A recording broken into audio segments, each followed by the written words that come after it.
It is Tuesday, May the 17th. I am John Pollock. He is Wai Ting, and this is your post-daily news show. Wai, it has been too long. It is great to sit down and chat with you. I feel like it's been exactly 5 minutes since we last spoke. Of course, this is a recording day for us for the Post Wrestling Cafe and Rewind Away, so we were busy doing that. These could be pretty hectic these days.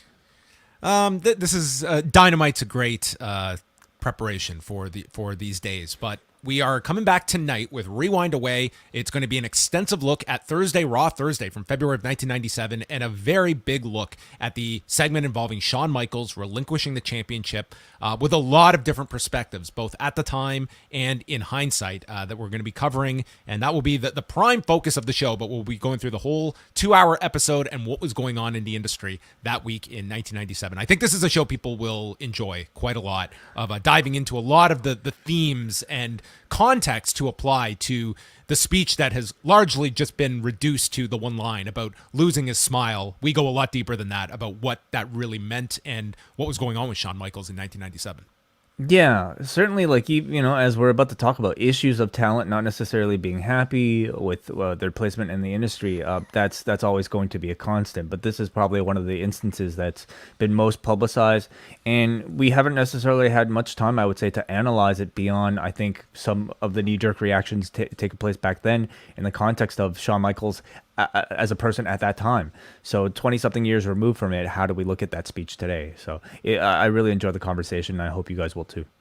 That's coming up tonight. PostWrestlingCafe.com. $6 gets you in the door with multiple bonus shows per week, including tonight's Rewind Away and access to all of our 109 previous editions of Rewind Away going back to 2017. And in about 15 minutes time, we're going to be joined by C4 Wrestling promoter Mark Pollesel, who is going to be joining us to tell us a little bit about his own experiences running an independent promotion coming out of the pandemic, what the response has been like with fans, the measures put in place of running a wrestling show in 2022 compared to pre-pandemic, and some of the complications that come with that. So it'll be interesting to have Mark on to share that perspective as just what is a very foundational part of the industry that has obviously been greatly hampered by the pandemic, and how a lot of these indie companies are, what response they're finding since they have come back. So that's coming up in about 15 minutes. But we're going to rewind to Monday night, and the major story following Raw was what did not happen on screen. And that was Sasha Banks and Naomi participating in that night's six-pack challenge main event, which was announced at the beginning of the show. And shortly thereafter, in the first hour, a segment shot with Adam Pearce and Becky Lynch explaining that they left the building, and thus it would be Becky Lynch and Asuka in the main event. And it was reported that the two had left Raw, and WWE, uncharacteristically, putting out a lengthy statement addressing this. And I mean, they have blasted this. This is not just issuing it to some sites. They have put it on their website and put it out there on all of their social channels. And WWE's statement reads, when Sasha Banks and Naomi arrived at the arena this afternoon, they were informed of their participation in the main event of tonight's Monday Night Raw. During the broadcast, they walked into WWE Head of Talent Relations John Laurinaitis' office with their suitcases in hand, placed their tag team championship belts on his desk, and walked out. They claimed they weren't respected enough as tag team champions, and even though they had 8 hours to rehearse and construct their match, they claimed they were uncomfortable in the ring with two of their opponents, even though they'd had matches with those individuals in the past with no consequence. Monday Night Raw is a scripted live TV show whose characters are expected to perform the requirements of their contract. We regret we were unable to deliver as advertised tonight's main event. So a lot to unpack from that statement, Way, and we spoke a lot about this on Monday's Rewind of Raw, if you want to go back to that. But I will say, in quickly discussing this last night, we were looking at the timeline, and I definitely did not really put it together during the broadcast being two of the key words. And it seemed like that would have answered the question for us about them promoting, it was when the show started, believing that was the match that was going to happen. And it was during the broadcast that is when they physically left the building and apparently left the tag titles. So obviously a very angered response from WWE. As of this recording, Sasha Banks and Naomi have not commented. We will see.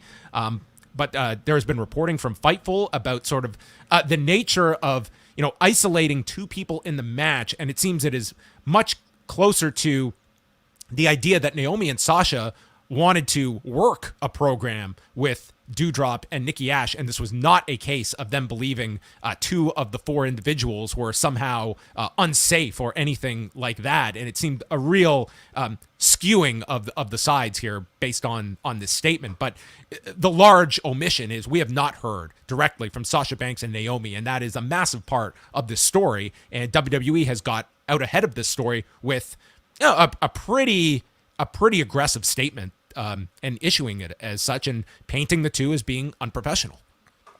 Yeah. For me, the story beyond, I think, two talents of pretty prominent roles in the company leaving is the reaction that we saw from the WWE, which I feel, knowing the company is not that tough to understand, but I think from the outside looking in, in the same week that these upfronts are happening, when this company is trying to promote itself as this incredible organization, maybe on the level of an NFL, worthy of some of the highest priced advertisers. That don't have to deal with unions and we control our IP. Like they very much presented as though you do business with us and we are a whole package deal with like this incredible control. And this is a very public admission of the fact that these are individuals that can that we are dealing with here, and it's a very much an imbalance as well when you think about it. Talents walking out, I think, or like the unprofessional behavior from your employees is probably something that affects everything. Like movie sets, issues going on with talents not showing up, that or not showing up in shape. Like this stuff happens. But for me, what seems unusual is just a corporate response from a company that is worth X amount of dollars, publicly traded, that feels so rooted in anger and immediate reaction, rather than, I think, what should be a more tempered response, from the voice of a company. And in particular, I have seen no defense of, their whole sort of justification of the whole 8 hours thing, and the fact that they found two particular workers to be unsafe to work with. At best, I think it's a somewhat misunderstood maybe thoughts about their situation, and I just thought it was completely unnecessary. You could have cut it off really like at they walked into the head of talent relations, John Laurinaitis' office, and placed their tag team championships on his desk and walked out. We were unable to deliver the advertised main event. That paragraph at the end just seemed completely unnecessary. Yeah, I mean, this to me, it was a completely emotional response of going out of their way to paint these two as being unprofessional. And, the court of public opinion will judge this when we have their side of the story, whether it was justified or not. You look at this from the WWE side, like they paint it as we have a live broadcast, and during this live broadcast, two of our key people for the main event walked out and are obviously painting them as such. We don't know the circumstances. Like, this is a company that they are less reliant on performers than any time in their history because of where revenue is guaranteed. And if you are a performer and you are categorized as being our IP, how much your only power is me physically being able to be there and carry out these tasks. And if I feel I am being wronged, what are my options if I want to make a stand above something? And this is an industry and a company that you don't have a lot of power over the company. So I think you cannot really fully assess the story until we have both sides of this and what ultimately led to this. If there is going to be a resolution that they can just put a bandage on this, it seems like they did. I would just say, if my hope was to remedy this situation, I'm not going about it any way that WWE did, because that only to me has created more divisiveness when you are painting your talents in such a public light under the term of being unprofessional, that it seems like it is going to take some significant rehabilitation to get all parties back on board and just move on as though there are no issues. I think it's more so the fallout of this is going to be difficult to repair, but it's to everyone's best interest that they do so. So you're of the opinion that they should come out on their own to release a statement without necessarily WWE's involvement? I I believe that if I was painted in this light with that statement and reading it, and I know that I have my side of the story, I would not be keeping quiet on that when it comes to my reputation being questioned. If I feel I had a justified reason, and maybe I would be leaning on those around me to say, hey, was I out of line here, or was I within my rights? I can't speak to it because I don't know what was the problem at hand. But yes, I would certainly look at this as a breach of trust for the company to go about it in this way, and I am going to put my side out there, and the public can judge for myself. And if nothing else, make it clear that I am aligned with the people in my locker room and do not have a problem working with any of these people as it was positioned in this statement. The public reaction to this, I think, will be really interesting, and maybe as we learn more information, some of that will change. But it's going to be very divided about what Sasha and Naomi did. I think with plenty of people criticizing them for being unprofessional and leaving the job because they did not like creative, and a job where you're hired to really fulfill the whims of somebody's kind of, creative desires. Other people are going to defend them and the hard work that they put into making these tag team championships what they are and not really receiving the support for it, and maybe applaud them for taking a stand for women's wrestling and women's tag team wrestling in particular. So it's a story that's gotten a lot of steam, and I think will be the topic of conversation for quite a while to come. I think so, and we will look to see if Sasha Banks and Naomi opt to address this, and if there is going, and what the ramifications of this are going to be, if this is something that the sides cannot come to a resolution over, and what that means for the futures of Naomi and Sasha Banks, their contract statuses and such. And this is going to get a lot of attention just because of the nature of it, and there's a certain kind of drama attached to this that is going to intrigue your public that salivates for stories like this, of kind of that palace intrigue of behind the scenes WWE. Does WWE address it either on Friday or subsequent shows, provided there's no real concrete resolution? Yeah, I think you almost have to address it in some passing way if it's, where we're moving on with these tag titles and two key performers are not returning. I think in some way you have to position it. And, they certainly felt like they were within their belief on Monday that we're going to go ahead. We're not going to be subtle about this. We're going to label them professional, unprofessional on the broadcast, and go to the extent of a press release that they're issuing. I mean, that was not unprecedented, but it's rare that the company goes to such an extent there.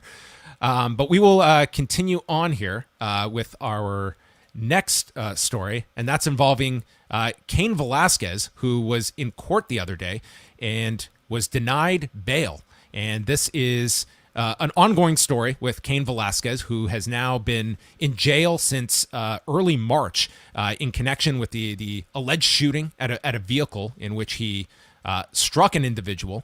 And essentially, his representation was stating that they are willing to make put $1 million bail up for Cain Velasquez, that he would have a monitoring system, that he would even have supervisors attached to him. And the judge ruled that he is too much of a danger to society and he is going to remain in jail. He has his next hearing on June the 10th, and it just seems like, and as well, his target was not struck, but the stepfather of his target was hit, and revealing the fact that he was struck in his shoulder and has temporarily at least lost feeling in 3 of his fingers and cannot work. So this is not a case of someone that was just treated for injuries and came away of it unscathed. Like there is injuries attached with this shooting as well, on top of everything. Yeah. I mean, something like this doesn't necessarily come as too big of a shock to me, just knowing the nature of a man taking the law upon himself to hunt somebody down. The anger, I'm sure, is still very much there within Cain, and I feel like a judge probably acted the way I expected them to act in denying the bail. I was listening to Dave Meltzer talk about this, and he, of course, lives in the San Jose area, and he was talking about how it's not uncommon to see free Cain t-shirts. The sentiment among the locals and really among the MMA community is very much of an understanding of why somebody like this would get to that level of anger. But I mean, when you're talking about the law, it really has nothing to do with that. The law is, did this person break the law? And he did.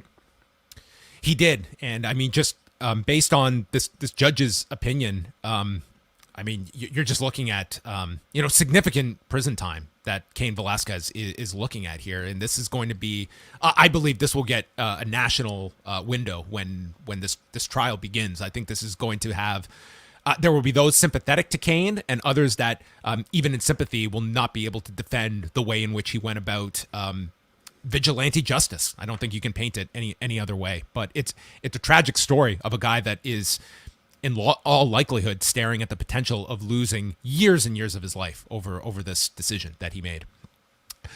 Zachary Green, the former Nash Carter, Zachary Wentz, has put out a statement. This is his first public statement since his release by WWE last month, addressing the photo where that had surfaced in early April, posted by his wife, fellow wrestler Kimberly, of him impersonating Hitler.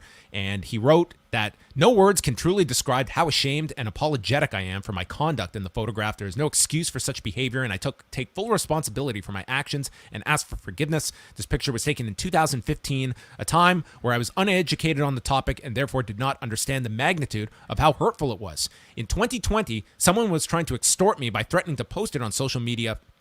I sent it to my wife to discuss the situation. Apparently, she kept it and then decided, in retaliation for the filing of the divorce, to post it on social media. Regardless how the photograph came to light, there's still no excuse for my actions. And then also noted, it seems that he has gone out to, and he implores people to, research the Holocaust, and that he states that he has been doing this, going to the Education Center of Florida and the Holocaust Memorial Resource, and essentially, he is apologizing for this.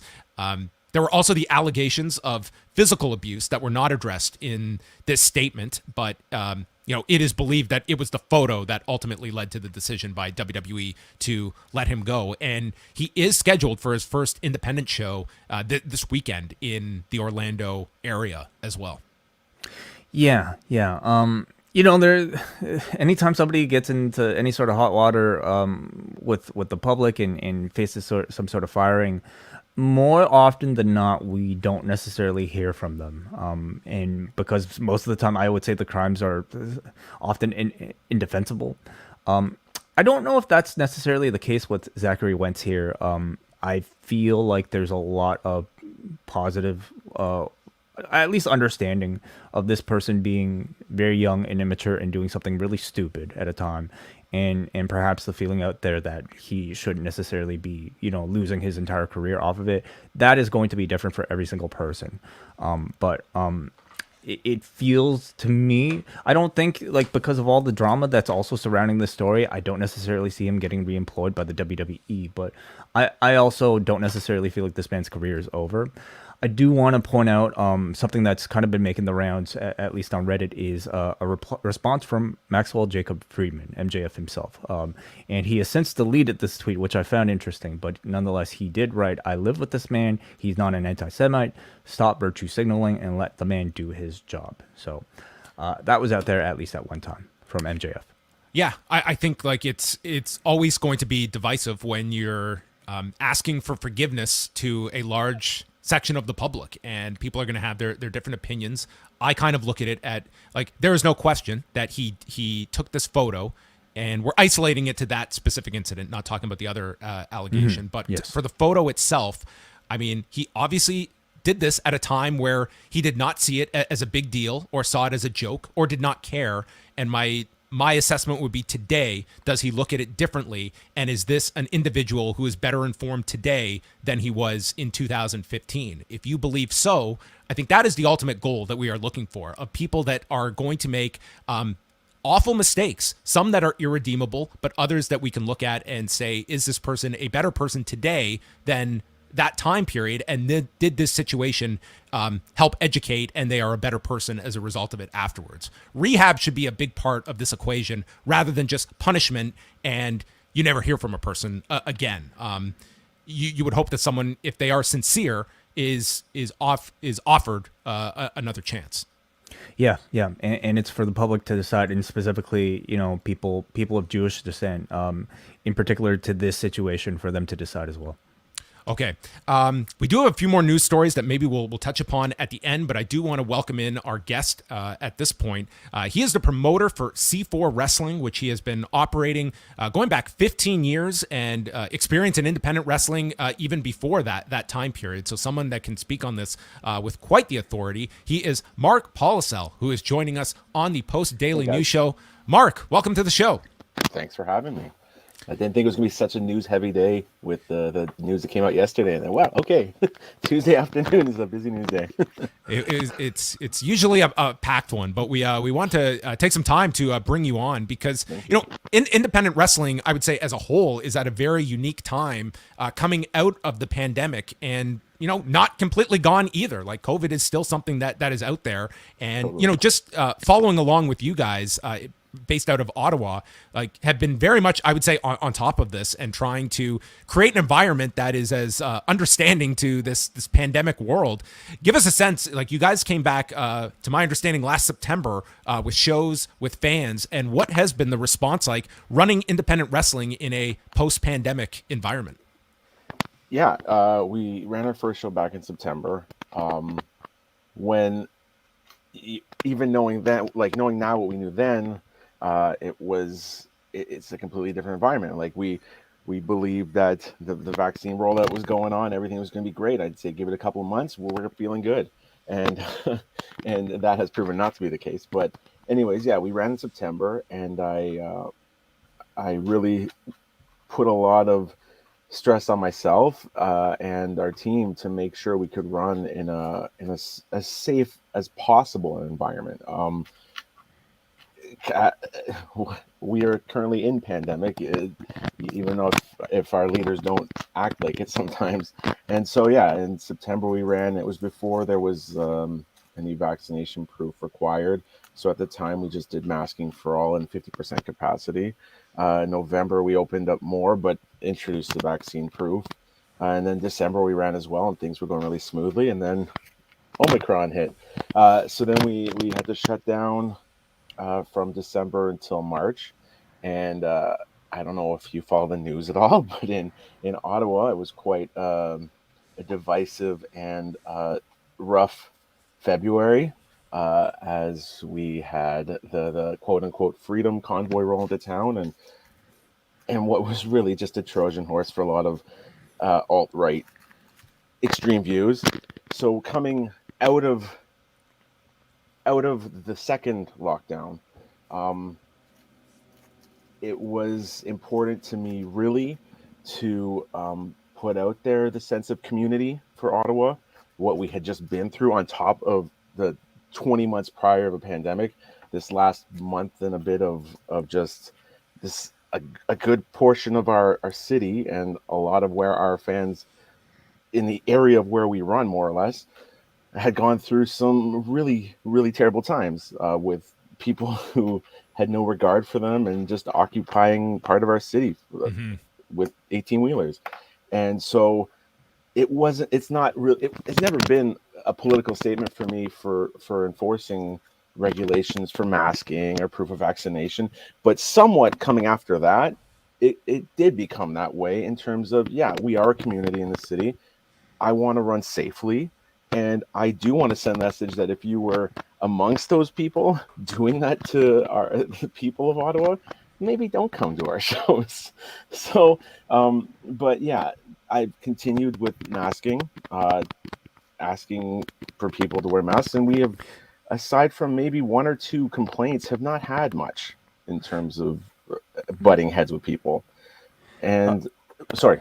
I just wanted to let you know that we're experiencing some rustling on your microphone. Oh, sorry about that. Just make sure that doesn't take place. But please continue your thought. Yeah.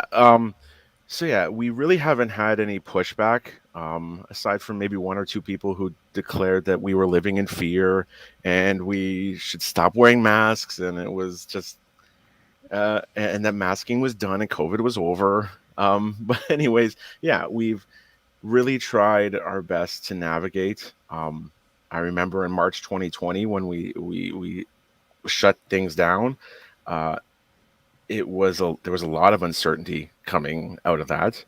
Um, and heading into that pandemic time, especially in Canada. In the States, things slowed down for a little while, but more or less things were picked back up within a few months. And so that was also very, very difficult to see in terms of an entire scene up here, which was really doing well across Ontario, across Quebec, really across the country, just having to stop. And then you see just all these promotions still running in the States. You see talent down there continuing to be able to develop, and it created, there was jealousy, and there was really excitement for when we would be allowed to run, and hopefully safely. And yeah, so coming back out of the pandemic, there was a lot of goals and a lot of things that I wanted to make clear and run as safely as possible.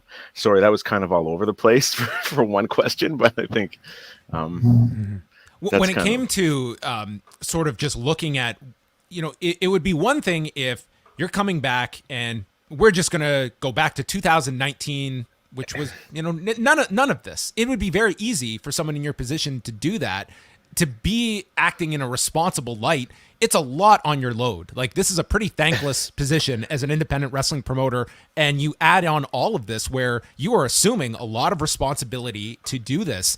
Was there hesitation on your part about, like, what am I getting myself into by trying to run shows where I'm also like pseudo medical official on site here? It's not like you're getting, X amount of resources added to you to carry this out.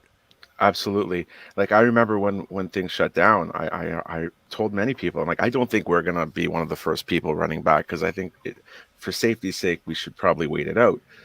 And then once things were opening up and there were regulations for gatherings, it seemed like we were the only people who were willing to kind of work within those guidelines, especially this direction, this part of the country. And there were people in Quebec and Southern Ontario to other degrees that would run and follow guidelines. But within Eastern Ontario, especially, we were the only ones who tried to navigate this. And I know from our fans, they really appreciated it. Many people would tell us that either this was like going back to November or more recently, like March, they tell us, this was my first time going out to a large gathering, and the way you guys handled things made us feel comfortable, made us feel safe. And of course, it's impossible to totally avoid COVID. I mean, there's a few positive cases came up from this past weekend. Thankfully, hopefully, all minor, and that's happened. As far as I know, nothing in April, but in March, when numbers were skyrocketing again, there were quite a few. And I beat myself up over those March numbers. And I mean, there's nothing I can do to fully stop it, and trying to operate in the world we're in right now. And I know a lot of people wish it was 2019 all over again. We could just throw at everything and ignore the reality of the situation. Especially if you're watching like weekly televised wrestling where there's barely a mask in sight, and it's just, especially the States, it's just completely back to acting like it's 2019. But yeah, going back to the sense of community and wanting to try and protect it or minimize the impact that we're having potentially on people who are immunocompromised or loved ones who are going through things. So people coming to a show. I never wanted our shows to be a dangerous, quote unquote, place for people. But yeah, the frustration there is a level of frustration where now that things are wide open, you see so many more people running and just, oh, it's okay. The government says we don't have to follow anything, so just run. And yeah, it's yeah. Go on. Sorry. Have you? Can you maybe speak about maybe this whole process from a talent's perspective, both locally for the talents that might have not had as much of a chance to perform recently, and also internationally, some of the issues that you might have run into trying to get talent from outside of the border during the pandemic? Yeah, for sure. Like for the Canadian talents that we used, there were a lot of them when the opportunities to train, to get ring time were there. They focused on getting better and really putting in the work to for whenever this thing's lifted up, whenever things opened up, that they would be ready. And throughout Southern Ontario, there are a few places that they would really put in the work in schools and stuff. And I know locally, Evil Uno and Stu Grayson's school, The Keep, guys like Junior Benito, and Hot Stepper McCrae Martin, who were really only about a year into their career when everything locked down, put in the time and energy to really better themselves. So when the time came and when people did start running again, they'd be ready for it. Um, so yeah, I think there was for Canadian talent, there was a lot of envy and a lot of preparation. And in terms of struggles with international talent, it's it's been complicated. There's there's I remember when we first started running again in the fall, it was really just the border had just kind of opened up, and we really hadn't dealt with any flights initially, but there was carloads coming from like Ohio or Buffalo or uh, Jersey, and for them it was just a matter of, okay guys, I don't know what the exactly they're going to be asking at the border. Have your ArriveCan app filled out, have everything prepared, just be ready, because you never know. It was already always a stressful time to a degree before the pandemic, without Hmm. all that factoring in for talent coming up here, which they're totally allowed to do to work on shows. But throw in the extra possibility of having to be or being able to be turned around for not ticking in a box on an app that that half the time seems that doesn't even get looked at by border guards. So there's that. And then and I'm trying to think of some instances, something like in our December show, Tony Deppen was supposed to come up. Um, it was the night before Final Battle, and Bandito, Bandito got a positive case. Right. And so Ring of Honor kind of freaked out and said, we want everybody who's on the show to be in New York by Friday night.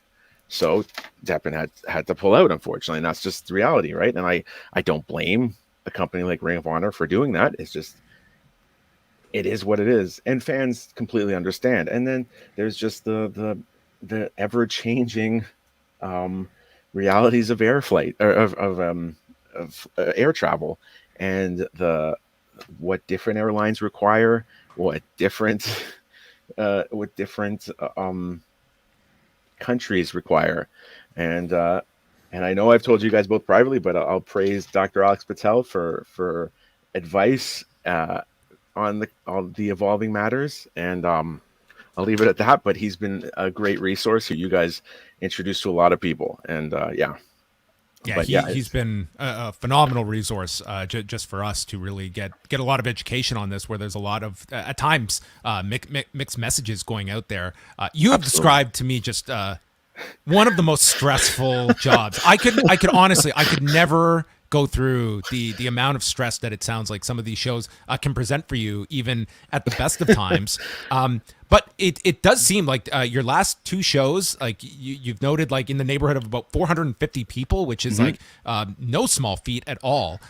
You got a lot of buzz coming off the Jonathan Gresham Kevin Blackwood match, which got Definitely, yeah. redone recently at a PWG show, and coming off this weekend where you had Jeff Cobb on the show, where you had Joey Janela on the show. When you are making these decisions about what talent you are going to go to that extent to bring in, what are some of those factors that you're looking at that are worth the investment, where you're also having to cross the border and making that decision that is the juice worth the squeeze in this case, because it's certainly an added cost and potential headaches that come with that. But what are you looking for when you are booking, say, a Cobb or a Joey Janela for your shows? I mean, whenever we bring in a fly-in, I want to make sure it's something that will benefit the talent they're working, will benefit the overall product. And a guy like Cobb, who I had him up here in 2018, and as someone who I communicate with frequently enough in the last 6 to 8 months about trying to get him back this way, and just him being in Japan, experiencing the I think he told me he was in Japan for 10 months of the last year and experiencing the restrictions that they had there for travel. So yeah, so that's that. But I really just want to offer a variety on the shows, offer some of the best talent in the world. I just want to bring them here, and I want to help elevate talents up here who wouldn't get those experiences otherwise. We coming out of the pandemic, we're now, our crowd's about 450, 400, and it feels really good because the pre-pandemic 2019, 2020, we were hitting about 600 some shows, and there was a great thought, like, are people even going to want to come back out? Mm-hmm. What is it going to look like? Or is it like suddenly like 80% of people who used to be like, I'll go to a show, are just, no, it's not safe anymore, I'm not doing it. And thankfully that more or less worry has gone away, but the promoter's stress is always there of, oh, we've only sold 200 tickets, we're a week out, if we don't sell X amount of tickets, it's done. But then I also have to remind myself, it's like, we would have to have our worst turnout since maybe 2012 suddenly without without reason for that to happen. And in addition, I think the people enjoyed the previous show, so I don't see why they wouldn't come out to the next show. But it's always those stresses and concerns, and but I think for deciding who to bring in and why, and we have a fan base, we can afford to showcase those talents, and we can afford to provide a unique promotion or style of promotion that doesn't exist up here, and a mixture of guys who you wouldn't see mix otherwise, and a guy like Junior Benito, who's young in his career, cannot get a visa, but does not have any visa opportunities lined up for the States. He wouldn't be working some of these guys if they're not brought up here. And I remember in our earlier days when we first started running, where you'd see a guy like Kevin Steen in Montreal who's still developing, prior to when we started running, because by 2007 when he came in with us, he was already established enough. But you'd see how important it was for his development for promotions in a Quebec City or a Montreal to invest in bringing some talent up this way or up that way. And it's something I always strive to do. For years, like as you said, we've been doing this for 15 years, and my whole thing has always just been consistency and bringing in talent from the States, not necessarily fly-ins, but early on, we'd always at least make sure to have like a Philadelphia carload or a New Jersey carload, and just so they would get up here and mix with people, and just to help better everyone, right? So that's my mentality that continues to this day, and I don't there is the stress of borders, and especially the last few shows, we now have maybe half the card being Americans is what it seems to work out to. And exchange rate and gas is all very expensive these days. But our fans are still coming out. We did come out of the pandemic with a higher ticket price, which was something that I was very concerned about, but people seem to understand life in general is more expensive. So is going to a wrestling show. And I'm sure I could pack in the same crowd with a $20 ticket and just locals or Ontario and Quebec workers, but that's never been what I want to showcase. Not against them, but I feel they could work each other anywhere. I'd rather them getting an opportunity to get better. And like a company that I always looked up to in Ontario was UWA Hardcore back in the day, because they had their established group of locals, and they just consistently were bringing in the best they were able to bring in, right? Yeah, and just this group had a partnership with Dragon Gate, so they're bringing in like a young Okada to St. John's Hall in Mississauga, Ontario. They're flying Liger over. I mean, it was. Yeah. You're watching these shows and you're wondering like, how are they pulling this off? But as a fan, I mean, you're getting to see just an unbelievable amount of talent with like 300 fans watching. Yeah, if you look at those lineups from back in the day, it's just like they They're were bringing up wild. Tyler Black, they were bringing in Aries, they had Ultimo Dragon and Liger, and yeah, Okada was like Osiris's best man, I think, at his wedding because he was young boy or still a young boy doing his excursion, and it was just like that's insane. And I don't think something like that'll ever happen again, but I think following that formula is like it's been years, but I spoke to Osiris and Joey Slick a lot back in the day, and I think our mindsets were kind of the same, and that's just to put on the best thing you can put on and not to worry about anyone else and just make your show the best it can be. And that's what I strive to continue doing. Whether it's a UWA or presently for yourself, is there a difficulty or a barrier being a Canadian-based company of getting that recognition? Like, you have loaded cards. Absolutely. And it felt like back in the day with like UWA, that's like, man, this is every bit on par of like a PWG, if not above that. But I think that sometimes not getting that same kind of spotlight. And I'm curious too if like the IWTV deal has helped that at all. No, absolutely. As I said before, we've been consistently going. I mean, aside from the pandemic shutdown, since 2007, and going back to those days, like Evil Uno and Stu Grayson, as the Smash Brothers were staples going back that long. Steen and Generico were guys who were always coming up, and it was always consistency. And there would be pockets of fans out there because from day one, I made sure I wanted our stuff on Smart Mark Video and for DVD and whatever for people to be able to watch. And so there has been it's grown a lot more in the last 6 months, it feels, but there have been fans out there. And what I'm also noticing now, and it really makes me feel old, but you have this generation of younger American talent like a Marcus Mathers or an Alec Price, these guys who are really going to blow up in the next couple of years, who C4 has always been there as a promotion they could watch and check out. And we've really became a destination for a lot of young American talent, which is really strange, but also really cool and something I'm very proud of. But yeah, IWTV is great service. The plug for that is, tonight at 10 p.m. Our show from last Friday premieres on IWTV. But always having some form of distribution at the indie level has been important to me, just to make sure people could check us out. But yes, there has been a frustration, even within Ontario and Quebec. It's like, we're not Toronto, we're not Montreal, so we don't really exist. Like whenever people talk about the best in Ontario, it's never among fans. It's very easy to be forgotten about, and that's always been, it stings. But I also know amongst workers, we're probably at the top of the list for the places they want to work. So it's mixed. But because of the fact we've been so consistent getting our product out there, when someone does discover us on an IWTV, there's like 150 different shows they can dive into and check out from our archives.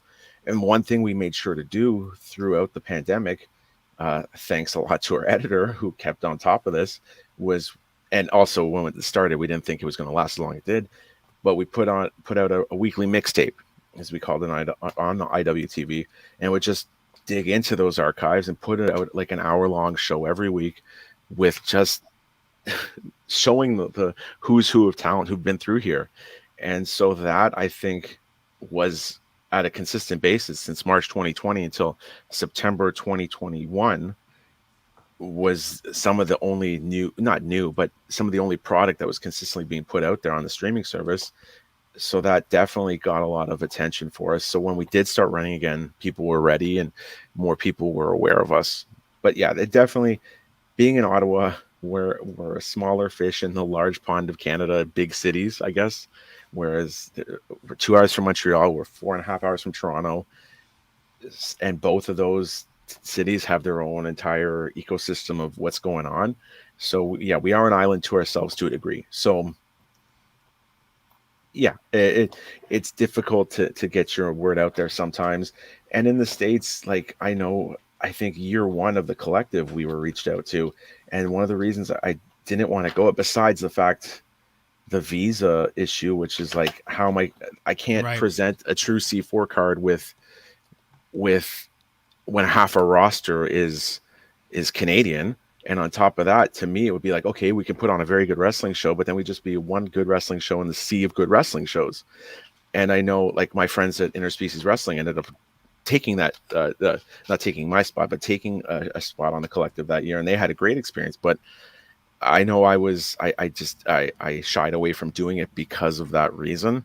But yeah, we're in a really good time for indie wrestling again, and there's a lot of great stuff out there. So it's just going back to the consistency of making sure your shows are solid, making sure you've got some unique talent that separates you from the rest. And I think where we are has also afforded us that mix. Yeah, I think you summarize it really accurately. And, you know, when you see a Canadian star make it at a national level, like there's so many hiccups along the way, and just that I think is just taken for granted of how much more difficult it is to be a Canadian based wrestler as opposed to an American based wrestler, with the restrictions such as visas and a promoter at a national level going to that extent to go for somebody. We are low on time here, Mark, but I do want to direct everyone to independentwrestling.tv, where the Friday the 13th card from this past weekend is going to be going up tonight at 10 Eastern, featuring Joey Janela on the card, Jeff Cobb taking on Junior Benito. And your next card will be June 24th, featuring Speedball Mike Bailey against Alex Shelley. And you were billing this as sort of a season finale. And this has got to be one of the nicest wrestling posters I have seen in quite some time. This is brilliant work. Thank you very much. Our graphic designer, Last Matt Standing, did awesome work. And randomly on Friday night, Gabe Sapolsky retweeted it saying how nice of a poster it was. He took a break from talking about cryptocurrency and NFTs to share that, which was cool. But yeah, it's actually not Shelley versus Bailey on the show. It's just that's the poster. But I apologize. But yeah, it's just featuring both of them. Right. But the card will be announced soon, and they'll both have high-profile matches. And it'll be great to have our champion, Speedball Mike Bailey, back for the first time since December, since can't hold it against him. He was one of those people who struggled for years to get where he needs to be, right? That guy's story is just something else. Definitely. I'm very happy to see what he is experiencing now. But yeah, that's a perfect example of what we were talking about. And yeah, excited to have an Alex Shelley up here who hasn't been in Ottawa since I think 2004 for a defunct promotion. And so it'll be a good show. We're going to have a lot more to announce, and we should have card news coming up probably within the next week about the main event and the other top matches on the show. And it should be a really good show, and I'm really excited about it. And yeah, if you have IWTV, I recommend checking us out. I recommend IWTV as a service. It's $9.99 a month. It includes like 5 or 6 at least live streams a week of different promotions, and some really deep archives, including our own. And you can check out our most recent shows, as well as a good place to jump in and check out some of our mixtapes that we put out during the pandemic, because those are nice 1-hour bite-size compilations of some of the bigger talents that have been through our way and some of the more notable matches that have happened up here. Well, Mark, it was great to have you on the show. Thanks a lot for taking some time out to chat with us. I hope we can do this again in the future. And again, tonight, 10 p.m. Eastern, independentwrestling.tv for the Friday the 13th card, and then June 24th back in Ottawa, featuring Alex Shelley and Speedball Mike Bailey. So thanks again, Mark, for stopping by. It was great to have you on. Thank you very much. Thanks a lot, guys. Thanks, Mark. All right. And before we get out of here, just we'll wrap things up just with a few news and notes going back to Friday. SmackDown did 1,893,000 viewers, a .40 in the 18 to 49 demo, going against all of the NBA competition. Among network programming, they were still number 2 for the night, behind Shark Tank, but down 13% in 18 to 49. In terms of viewers, it would be their lowest since July the 2nd of last year. But I mean, that is going to be the reality of the the games that they were going up against, and then falling in 18 to 49, their lowest in the past 2 weeks, and a big drop in 18 to 34 as well. And we move over to Rampage, and this was their second week in a row airing at 5:30 Eastern time, and still the second lowest numbers of all time for Rampage. But not the lowest, which was last week. So at least more people did find the show at 5:30. That said, it was still just 340,000 and a 0.12 in the demo, 30th among cable originals, but a 16% jump in viewers, 10% increase in 18 to 49, and a 40% jump in 18 to 34. So I will say this at least is an audience where more people found it this week, which I would imagine is as encouraging as it gets, but you're going to be posting your all-time lows in these earlier time slots, and they are listing it for 7 Eastern this Friday on the TNT site, so a bit later, which should, in theory, help your West Coast viewership. Yeah, but the constant jumping around probably isn't a great thing either. That doesn't help either. You might have had a bit of a help here by being in the same slot as the week before and people realizing it, and now you're moving to another time. So 7 has typically done better for them than earlier, but we'll see. It's just a brutal time for Rampage as long as you have the NHL commitments on TNT. And the last thing was the Best of the Super Juniors continued today with El Lindemann losing to Doki in the opening tournament match with the Suplex de la Luna by Doki. El Fantasmo took on Bushi, and he hit the sudden death super kick and then the CR2 to pin Bushi. And then El Fantasmo noted that he's bigger than AJ and he's bigger than Devitt, alerting all of the people at home of his standing. And the match I was really looking forward to, Wheeler Yuta and Robbie Eagles. I thought they had a terrific match together. Yuta came out with the ROH Pure Championship, great selling of the knee, and he used this new submission that the best way to describe it was having Eagles in a tombstone position and then applying like the upside down clover leaf like Rhea Ripley does, but while he's elevated off of the mat, and Eagles escaped that to use the Ron Miller special. And then as Yuta was going for John Moxley's Death Rider, it was countered into a bridging roll up by Eagles in 11:30. So it is Eagles getting the win. This was the best match of the 5 that I watched. These two had great chemistry together, and it looks like this is going to be a great tournament for both of them. TJP submitted Master Wato in 12 minutes and 25 seconds. So you have the story of TJP pinning one half of the junior heavyweight tag champions. And the main event saw El Desperado win his first tournament match, beating Teton.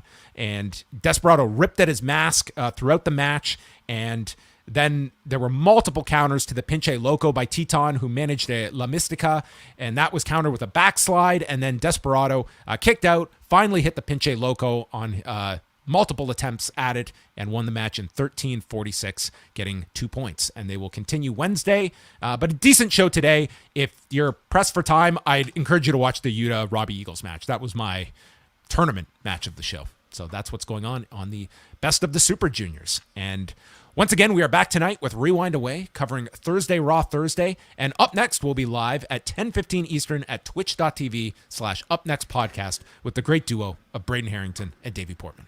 But first, we got some of your super chats. Thank you so much for your guys' support. If you are watching us live and sending one of these to us, we start off here with Plethora 1C, who sends $5. Thank you for the support, Plethora. He asks, Does John Away think WWE is hesitant to suspend Naomi because it would upset the Usos / Roman Reigns? I think if they would be taking that into account, you're not sending out that press release. I think that, a suspension is one thing, but it's not like they bit their tongue when it came to the handling of it on Monday night. But that's certainly a dynamic at play you can't avoid. And yeah, that will be one of the actions that people are going to be looking towards, is if WWE feels that they are in breach of contract or something like that, or if the parties are going to come to the table and reach some kind of resolution. But I don't think this was an idea where they were tiptoeing around this situation on Monday night for fear of upsetting anyone else connected to them. The level of, I think, aggression in that press release suggests that, if it was any talent that walked out in the middle of the show, I think they would have reacted similarly, even if it was one of the Usos, even if it was Roman Reigns, perhaps. So I don't think they care that much. I mean, it might raise some complications if you were to fire her, for other reasons. But I get the sense that they're of the opinion that no talent is above the company itself, and I think that's the message they want to send out. Thank you very much for the support. We got a NJ from NJ who sends $2. Thank you very much for the support. He says, likely or unlikely, this is a work. What percentage? Yes or no? I think we really got to get out of this mindset of like looking at like legitimate news stories that are backed up by a lot of corroboration, and always like I think there's a paranoia among fans of like everything's a work and we've got to question everything, when I think the facts are all out there. Could they resolve this and turn this into something? It's wrestling, of course they could, but this is a very legitimate story. Yeah. Let's thank you very much. We go to Roy O'Brien, who sends $5. John, any sense from your sources of the locker room reaction to the Naomi Sasha situation and or the company's statement, etc.? Not at this point. No. We go to John, who sends $10. Thank you for the support, John. He says, because of you guys, I'm now on season 2 of Drive to Survive, and I love it. So thank you. Can you ever see somebody making a similar docuseries featuring a wrestling brand like AEW to help bring casual fans in? The casuals.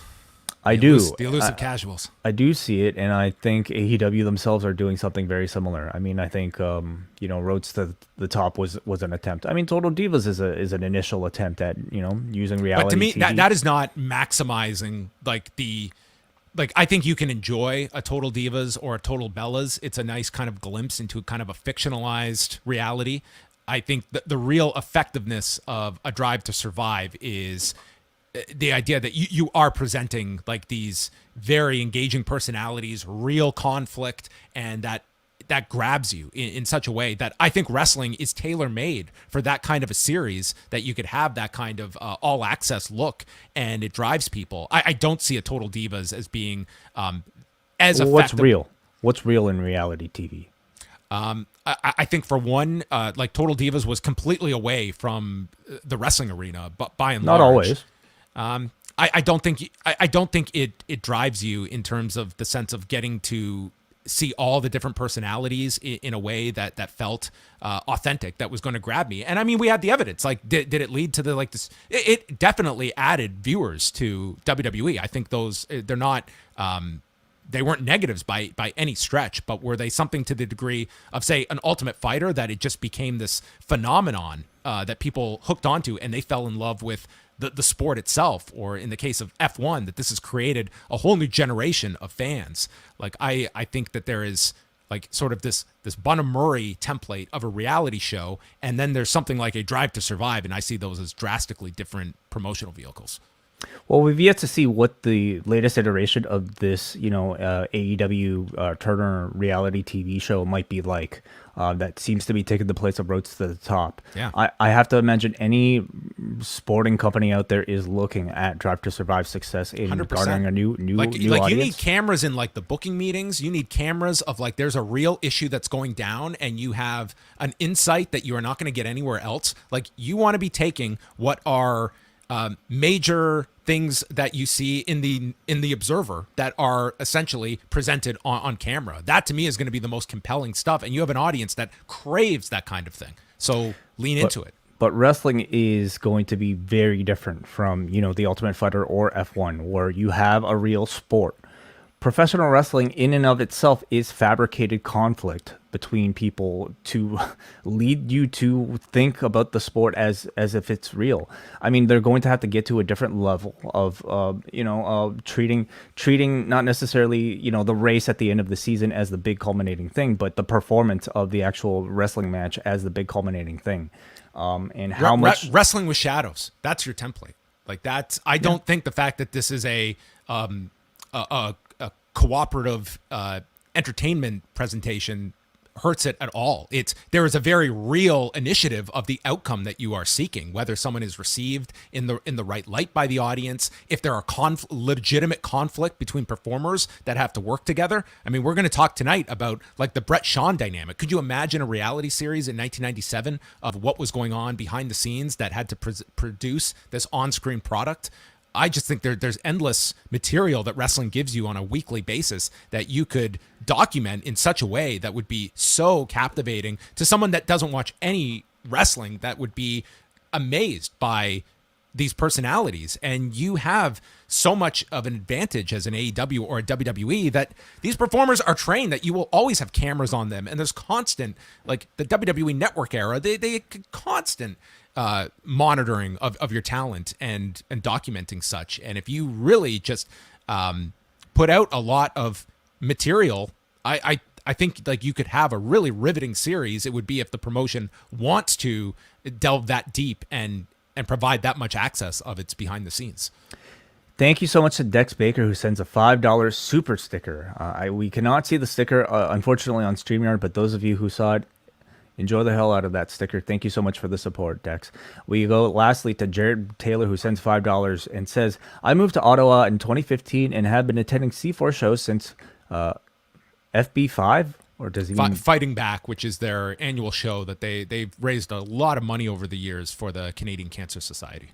He says it's been incredible to see the size of the crowds grow during that time. So thank you so much for this, Jared, for the support and also the acknowledgement of the great work that C4 seems to be doing. All right. Thanks a lot for all those super chats. And for those tuning in, this was a supersized edition of the Post Daily News Show because we haven't talked enough today, Wai. I mean, my camera tapped out hours ago. Just says you have put me through the ringer at this point. But thanks to everyone for joining us. To Mark Pollesel of C4 Wrestling for stopping by. That was a great discussion about the state of Canadian independent wrestling. And we are going to be back tonight once again. Rewind Away, dropping for postwrestlingcafe.com members, covering Thursday, Raw Thursday. And I will not be here on the news show tomorrow, but who will you be joined by, Wai? I will be joined by Bruce Lord. He's appeared on this show in the past and many of our other shows to great reviews. So I look forward to speaking to him on tomorrow's news update. And that will do it for us. For Wai Ting, I am John Pollock, and thanks for watching the Post Daily News Show.